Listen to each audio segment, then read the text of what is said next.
बिस्मिल्लाहिर्रहमानिर्रहीम। तमाम स्टूडेंट्स को ऑनलाइन क्लासेस में खुशामदीद और उम्मीद करता हूँ कि सब बच्चे स्टे होम स्टे सेफ की पॉलिसी को फॉलो कर रहे होंगे। कैसे हैं सब बच्चे? ठीक हैं।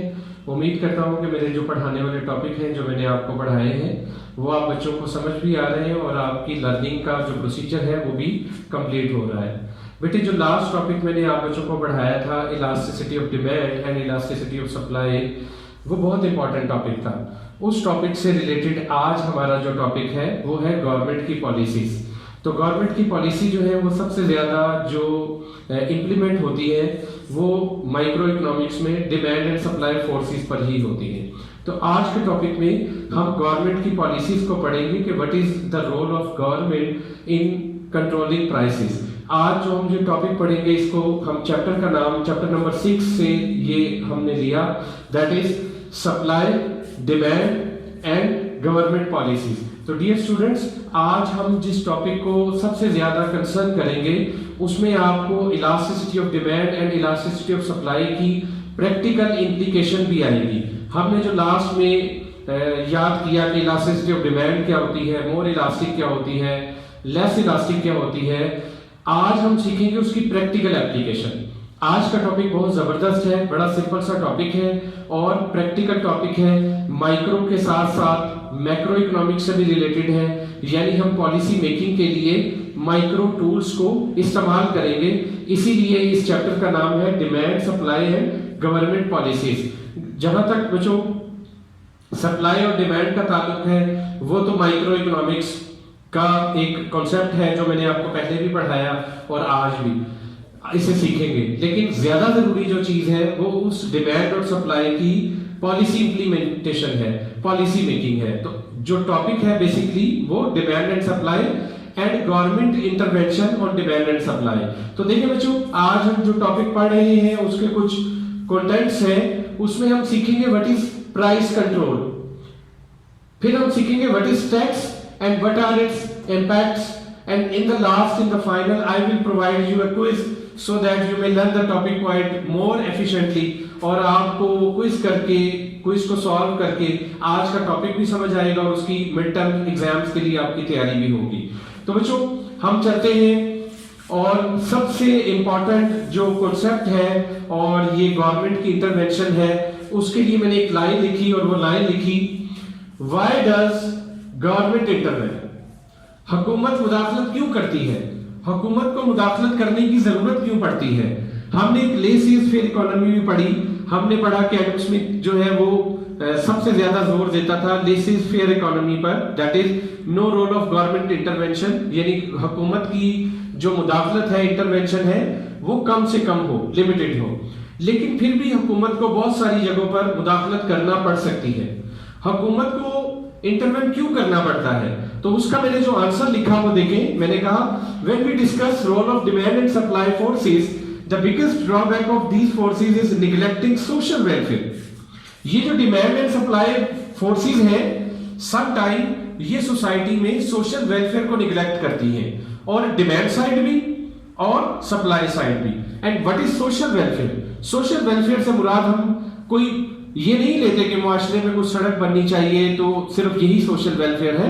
सोशल वेलफेयर से मुराद है कि हमारी जो टोटल इकोनॉमी है जिसमें बायर्स भी है, सप्लायर भी है, कंज्यूमर भी है, प्रोड्यूसर भी है, ओवरऑल एक इकोनॉमी भी है, उसका एनवायरनमेंट भी है, नॉइज पोल्यूशन को भी कंट्रोल करना है, लोगों की हेल्थ को भी कंसीडर करना है, लोगों के लिविंग स्टैंडर्ड को भी कंसीडर करना है। ये तमाम चीजों को एज ए होल हम सोशल वेलफेयर का नाम देते हैं कि कोई एक पर्टिकुलर साइड दूसरी पर्टिकुलर साइड को एक्सप्लॉइट ना करे।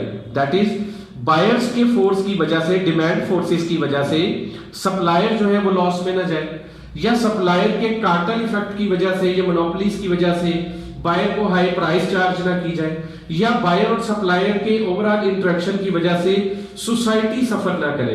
तो इन तमाम चीजों को सम टाइम कंट्रोल करने के लिए गवर्नमेंट को इंटरवेन करना पड़ता है। और गवर्नमेंट इंटरवेन कैसे करती है वो मैंने बताया कि गवर्नमेंट इंटरवेन करती है दो मेथोडोलॉजी से।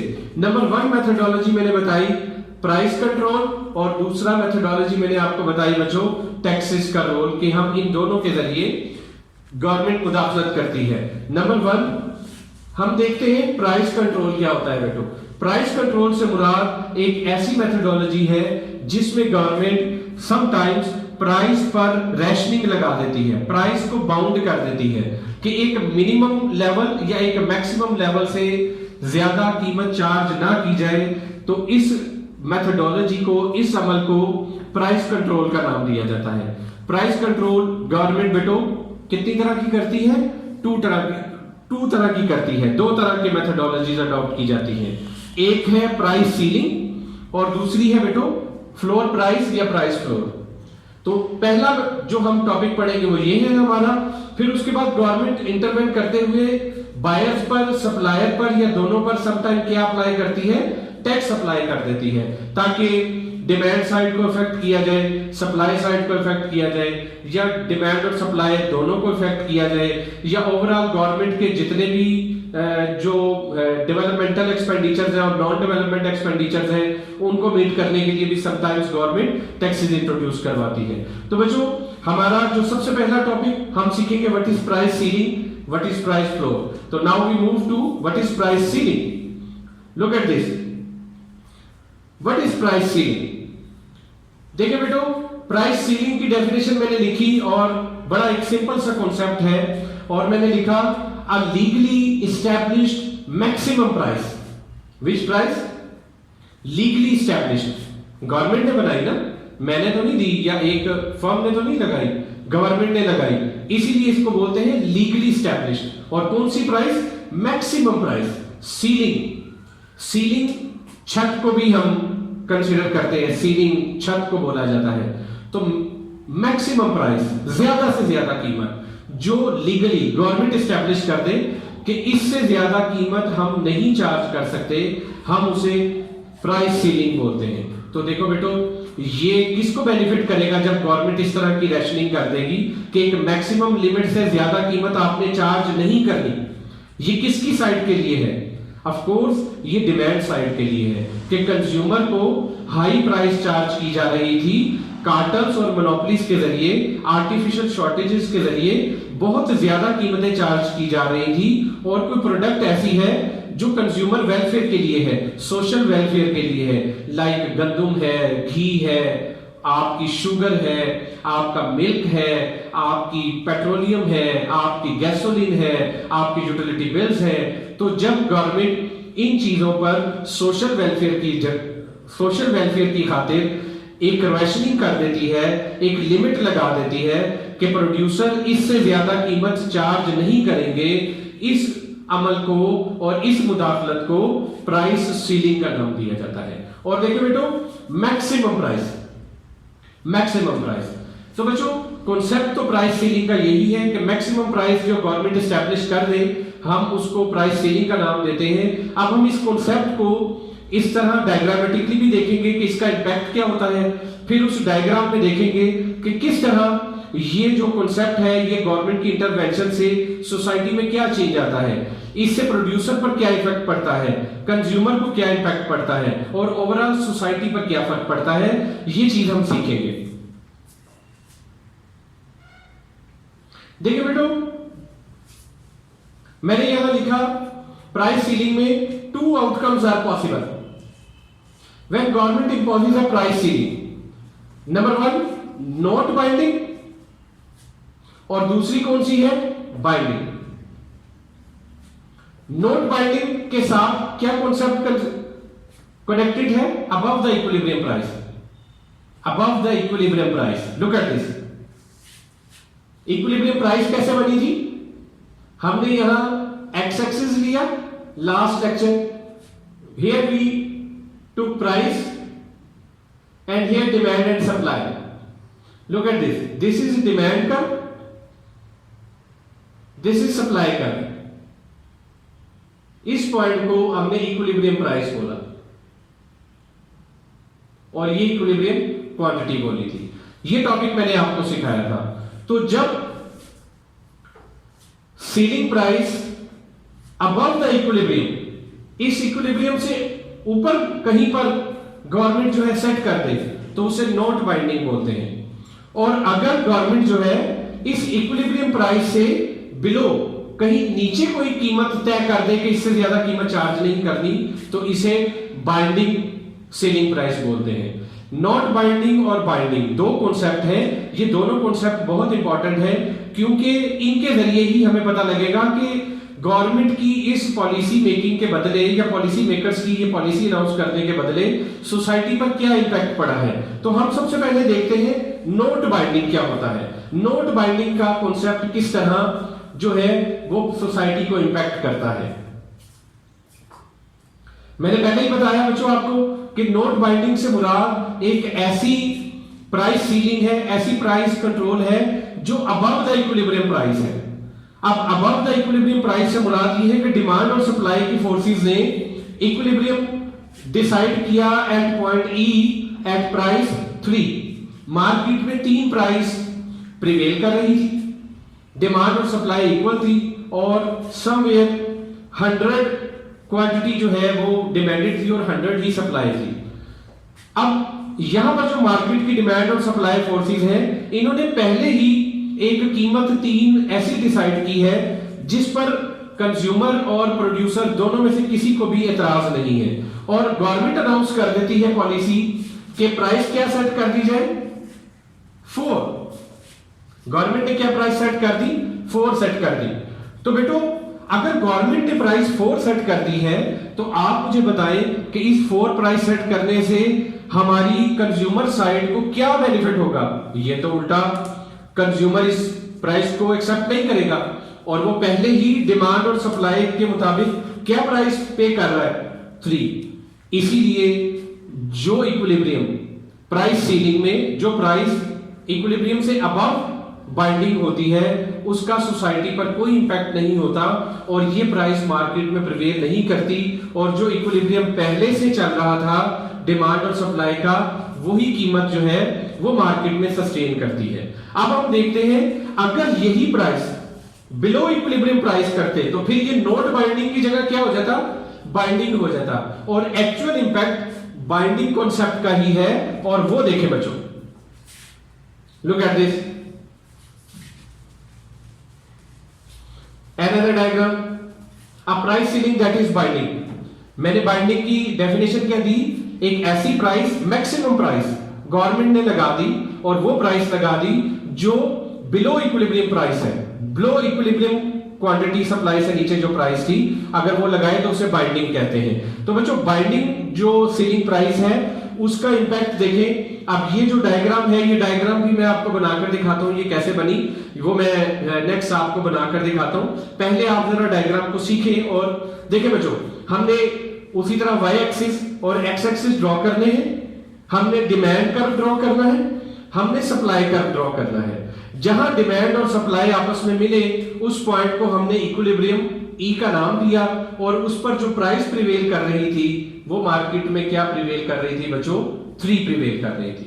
3 कीमत जो है वो मार्केट में थी, और क्वांटिटी कितनी, अभी हमने पहले भी देखा यहां पर 100 मार्केट में डिमांड और सप्लाई। बच्चों दोनों 2 साइड है, एक डिमांड साइड और एक सप्लाई साइड, दोनों जो है वो गवर्नमेंट पर इंपैक्ट करते हैं। आप टीवी शोज में भी देखते हैं, टॉक शोज में भी देखते हैं, हर वक्त जो है जो कंज्यूमर साइड है वो शिकवा करती है कि भाई कीमतें बहुत ज्यादा है, कीमतें हाई है, कीमत को कंट्रोल किया जाए। सम टाइम कोई ऐसी प्रोडक्ट हो जाती है जिसकी कीमत कंट्रोल करना हुकूमत के लिए दर्द सर बन जाता है कि लाजमी, और जब वो कीमत कम करने लगती है तो सप्लायर साइड के जो प्रोड्यूसर है वो स्ट्राइक्स की, हड़तालों की धमकियां देते हैं, वो कुछ इस तरह की जो है वो पॉलिसीज बनाते हैं कि हम मार्केट में प्रोडक्ट ही नहीं बेचेंगे।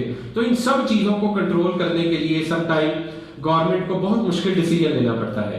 अब 2 फोर्सेस एट ए टाइम गवर्नमेंट को इफेक्ट कर रही है, एक कंज्यूमर साइड की जो कह रही है कीमत को कम करें, एक प्रोड्यूसर साइड की जो कह रही है कीमत को कम ना करें। अगर कंज्यूमर साइड की जो प्रेशर है या दबाव है वो इतना ज्यादा आ जाता है मीडिया का, ओवरऑल गवर्नमेंट का, कि गवर्नमेंट को प्राइस जो पहले से प्रिवेल कर रही है उससे कम कीमत पर चीज को बेचना पड़े, तो फिर उसे बोलते हैं price ceiling that is binding. Government ने मार्केट में अनाउंस कर दिया कि कीमत 3 नहीं होगी, कितनी होगी बेटे? Price ceiling. कितनी स्टूडेंट्स उन्होंने नॉमिनेट कर दी? 2 कर दी। तो मार्केट में प्रिवेल क्या कर रही थी? 3। गवर्नमेंट ने कहा 3 कीमत बहुत ज्यादा है, आप किसी प्रोडक्ट को, इस प्रोडक्ट को ज्यादा से ज्यादा 2 रुपए में बेच सकते हैं। गवर्नमेंट ने लिमिट सेट कर दी ना। अब इसका फायदा होगा किसको? कंज्यूमर साइड को। इसका नुकसान होगा किसको? प्रोड्यूसर साइड को। इस पर खुश होगी कौन सी साइड? डिमांड साइड, कि हमें परचेजिंग पावर बढ़ गई, वो अपनी डिमांड बढ़ाएंगे। कीमत कम होने पर लॉ ऑफ डिमांड के मुताबिक डिमांड बढ़ती है। इस पर रिएक्शन कौन शो करेगा? Supply side. वो इस चीज को, इस कीमत को एक्सेप्ट नहीं करेंगे, और ये जो कीमत कम हुई है तो सप्लाई साइड का जो लॉ है, वो लॉ ऑफ सप्लाई है, वो सप्लाई क्या करेंगे? कम करेंगे। एक तरफ डिमांड साइड हैप्पी, खुश हुई, वो डिमांड बढ़ाएंगे। एक तरफ सप्लायर साइड अनहैप्पी, वो सप्लाई को क्या करेंगे? कम करेंगे। नतीजा क्या निकला? देखें, इस कीमत पर जो सप्लाई कर दी फर्म्स ने, वो कितनी कर दी? 75। और जो डिमांड है वो कितनी हो गई?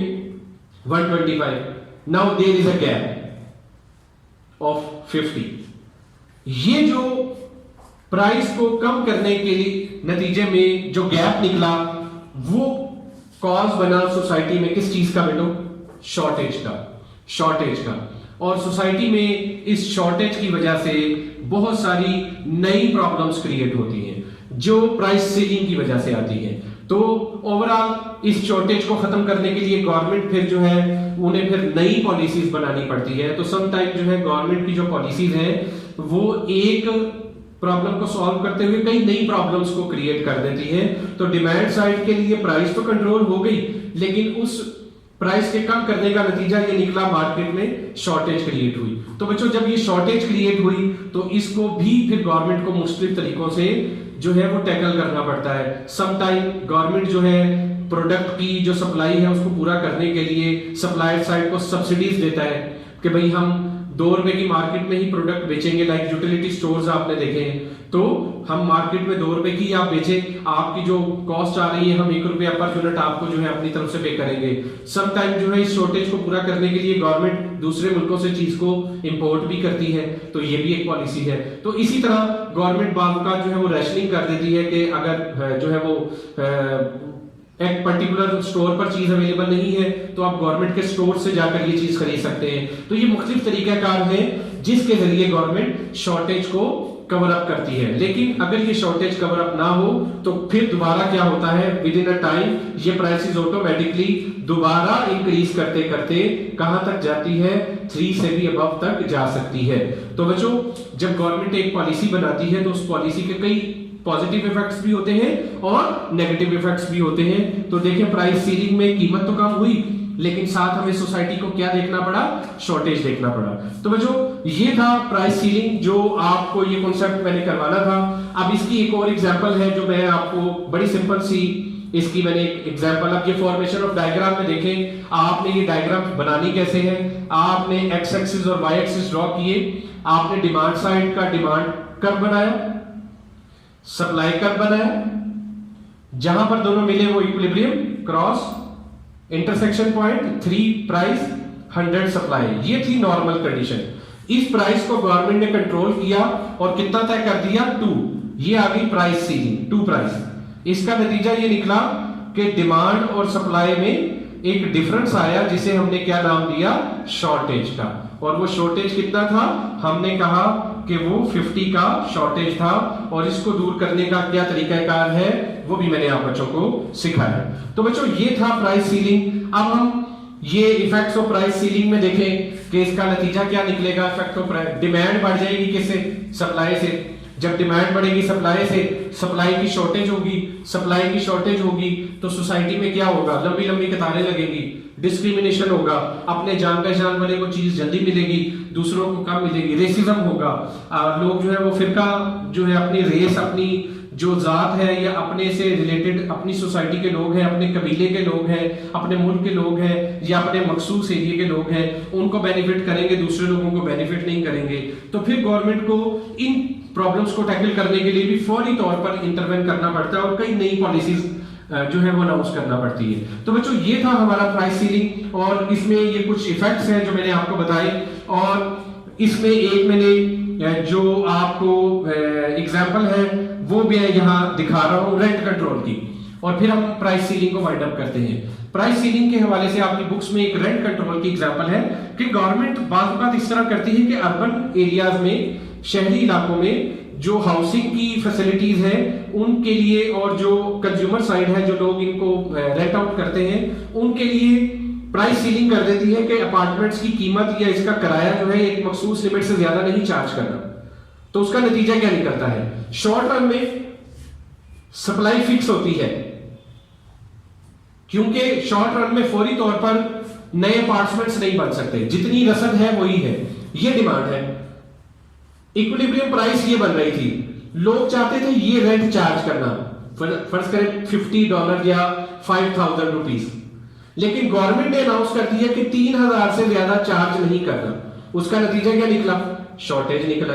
तो ये जो शॉर्टेज है बच्चों, ये आपने देखा हर तरह प्रिवेल करेगी जब भी गवर्नमेंट प्राइस सीलिंग करेगी, इस तरह की जो शॉर्टेज है वो आपको देखनी पड़ेगी। और चूंकि इसमें सप्लाई फिक्स थी शॉर्ट रन में, लॉन्ग रन में सप्लाई जो है वो नॉर्मल कर्व बनता है, यानी सप्लाई को बढ़ाया भी जा सकता है, उसमें यही शॉर्टेज जो है ये आपकी पहले से ज्यादा भी दिखाई जा सकती है। तो देखें बेटो, मैंने आपको प्रैक्टिकल लाइफ में दिखाया, इसका नतीजा ये निकलता है इस शॉर्टेज का कि लोग फिर अपार्टमेंट्स, जो प्रोड्यूसर है वो अपार्टमेंट में इन्वेस्टमेंट नहीं करते, अपार्टमेंट्स की बेहतरी की तरफ जो है वो नहीं जाते।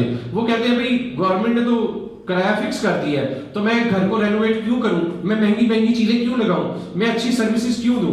तो बजाय वो कीमत कंट्रोल करने से आवाम के लिए जो है वो वेलफेयर में इजाफा होता, सम टाइम ऐसा भी होता है कि इस तरह कीमत कंट्रोल करने से वेलफेयर बढ़ भी सकती है, यानी वेलफेयर बढ़ने से मुराद वेलफेयर निगलेक्ट भी हो सकती है, वेलफेयर कम भी हो सकती है। तो बच्चों ये था प्राइस सीलिंग।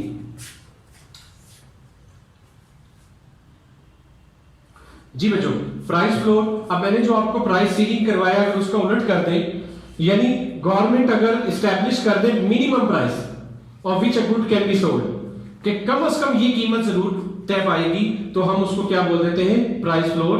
कि इतनी कम कीमत ना हो जाए कि supplier side, producer side, investor side जो है वो मार्केट में चीज बनाने ही छोड़ दें, कि उनको इतने लॉस हो जाए कि वो प्रोडक्ट को सेल ना कर सके। तो बच्चों इसकी एग्जांपल सोचें, इसकी एग्जांपल एग्रीकल्चर प्रोडक्ट्स। आप देखते हैं कि जो फार्मर्स हैं वो सम टाइम अपना गन्ना, अपने पोटैटोज, अपनी शुगर या कोई ऐसी चीज जब मार्केट में वीट लाते हैं तो गवर्नमेंट को इंटरवेन करके उनकी मिनिमम कीमत सेट करना पड़ती है, क्योंकि अगर वो कीमत सेट नहीं करेंगे तो उनसे इतनी कम कीमत पर चीज जो है वो खरीदेंगे, क्योंकि उनके पास स्टोरेज नहीं है, गोडाउन्स नहीं है बड़े बड़े, उनके पास स्टोर करने की फैसिलिटी नहीं है। तो जो मिडल मैन है वो कम कीमत प्रोड्यूसर से खरीद लेते हैं और आगे फिर शॉर्टेज क्रिएट करके महंगे दामों बेचते हैं। तो इस सूरत हाल में गवर्नमेंट इंटरवेन करती है और एक मिनिमम कीमत सेट कर देती है कि जो भी खरीदेगा, किसी भी किसान से खरीदेगा तो एक मिनिमम प्राइस पर खरीदेगा, जिसे हम प्राइस फ्लोर का नाम देते हैं। तो देखो बेटो, ये भी दो तरह का, नॉट बाइंडिंग और बाइंडिंग, ये उसका उलट हो गया।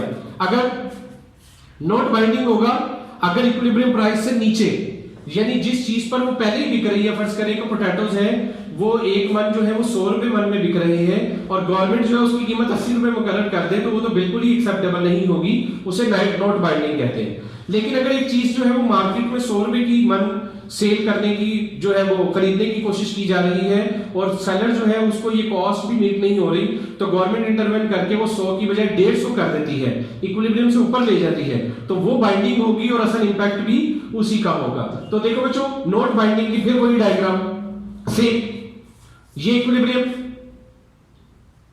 गवर्नमेंट ने उससे कम कीमत सेट कर दी, एक्सेप्टेबल ही नहीं है, पहले ही 3 रुपए जो है वो इक्विलिब्रियम पर है, तो वो प्रोड्यूसर साइड इस प्राइस को एक्सेप्ट नहीं करेगा, इसको हम नॉट बाइंडिंग का नाम देंगे। और बाइंडिंग की क्या होगी, ये आ गई जबरदस्त बाइंडिंग।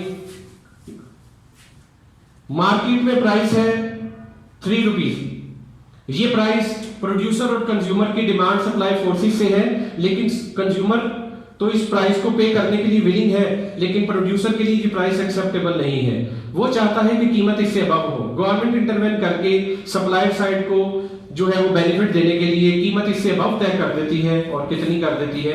4। जब कीमत बढ़ेगी तो दो साइड फिर इंपैक्ट सोचे, कंज्यूमर साइड है happy, producer side happy. Producer अपनी सप्लाई बढ़ाएगा, कंज्यूमर अपनी डिमांड कम करेगा। तो देखिए जब कंज्यूमर ने अपनी डिमांड कम की तो उसने डिमांड 80 कर दी, लेकिन इस कीमत पर प्रोड्यूसर ने अपनी सप्लाई कितनी मेरे बेटो कर दी 120। नतीजा क्या निकला, मार्केट में सरप्लस क्रिएट हो गया। ये सरप्लस भी बहुत सारी नई प्रॉब्लम्स को क्रिएट करेगा, अनएम्प्लॉयमेंट को जो है जनरेट करेगा, बहुत सारे कारोबार को जो है वो खत्म करने की वजह बनेगा, क्योंकि जब चीज अनसोल्ड होगी तो प्रोड्यूसर नई इन्वेस्टमेंट मुल्क में नहीं करेगा। तो फिर यहां वही बात, गवर्नमेंट को फिर दोबारा से इंटरवेंट करना पड़ेगा, पॉलिसी मेकर्स को दोबारा से पॉलिसी बनानी पड़ेगी और इस सरप्लस का जो प्रॉब्लम है उसको भी रिजॉल्व करना पड़ेगा। तो बच्चों इसकी भी मैंने एक एग्जांपल जो है वो कोट की, और वो जो मैंने एग्जांपल कोट की वो मैंने की मिनिमम वेज की। देखें मिनिमम वेज की क्या जो है वो मैंने एग्जांपल कोट की कि आप जानते हैं कि प्रोड्यूसर हमेशा जो है वो लेबर साइड को एक्सप्लॉइट करने की कोशिश करता है। तो इक्विलिब्रियम जो वेज है फर्ज करें वो हमने W1 कंसीडर की, जिस पर लोग जो है वो काम करने के लिए एग्री है।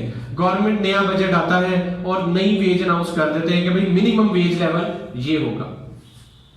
तो देखिए बेटो इक्विलिब्रियम उन्होंने कह दिया W2 हाई वेज कि मिनिमम हर इदारा जो है गवर्नमेंट वो एम्प्लॉयमेंट जो भी रखेगा मिनिमम W2 वेज जरूर देगा गार्ड को, चौकीदार को। नतीजा क्या निकला, लुक एट दिस, जो डिमांड फॉर लेबर है वो कम हो गई और सप्लाई ऑफ लेबर बढ़ गई। तो ये दरमियान में जो गैप निकला इसे बोलते हैं अनएम्प्लॉयमेंट। लोग काम तो करना चाहते हैं इस वेज पर, लेकिन कोई इदारा उन्हें काम देगा नहीं। लुक एट दिस बच्चों, कोई इदारा इन्हें काम देगा नहीं। तो इस अब नई पॉलिसी गवर्नमेंट की किससे रिलेटेड आएगी, अनएम्प्लॉयमेंट को खत्म करने से रिलेटेड। जब भी अनएम्प्लॉयमेंट को खत्म करना पड़ेगा, मैंने आपको प्रिंसिपल नंबर 8 और 9 पढ़ाया था, अनएम्प्लॉयमेंट खत्म करनी है तो प्राइस दोबारा आपको क्या करनी पड़ेगी, जो है वो चीजों की कीमतें बढ़ानी पड़ेगी, यानी इन्फ्लेशन को देखना पड़ेगा। तो ये वो इश्यूज है जो एक के साथ एक चलते रहते हैं। लेकिन बेटो कॉन्सेप्ट था सीलिंग प्राइस और फ्लोर प्राइस। उम्मीद करता हूं आप बच्चों को ये टॉपिक समझ आया होगा। मैंने कुछ एग्जांपल्स भी दी, उनकी प्रैक्टिकल एप्लीकेशंस भी दी। तो आप बच्चों का जो काम है वो सबसे पहला ये है कि आप बच्चों ने इस टॉपिक को तैयार करना है, इसकी प्रैक्टिकल एग्जांपल्स को देखना है और ये वीडियो को लाइक जरूर करना है, और जितने भी इकोनॉमिक्स के स्टूडेंट्स हैं उन सबको शेयर करें। और जहां जहां कोई आपको प्रॉब्लम निकलती है जो आपको नहीं समझ आता, वो मेरे से व्हाट्सएप के जरिए, एडमोडो के जरिए, कॉल के जरिए आप मुझे पूछ सकते हैं। शुक्रिया।